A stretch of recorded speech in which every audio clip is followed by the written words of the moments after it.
Ito mo tibukod na sir, ma'am.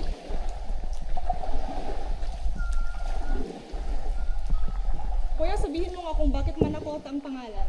Panakota ma'am. Oo. Minana namin dito ma'am. Ha? Kumana ma'am. Minana. Tapos puta nun ma'am. Taguan nung World War II. Kaya Manakota ma'am. Minana ng Barangay Marag. So kaya pala tinawag na Manakota dahil mana pala daw ng mga taga Barangay Marag, at dahil kota kasi kuta daw po ito ng mga siguro mga nung panahon ng World War II, dito sila nagtago. Yan, kaya tinawag na Manakota Underground River.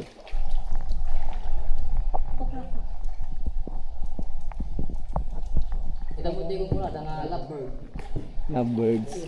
O parang mukha siyang lovebirds. Wala akong dragon dito. Kuya, may nandun si Batman. Mas masikip to kaysa dun sa Lusog Cave. Yan, meron din siyang mga stalagmites tsaka stalactites and mga columns. Yan, columns ang tawag diyan pag nagdikit na daw sila. Dilim.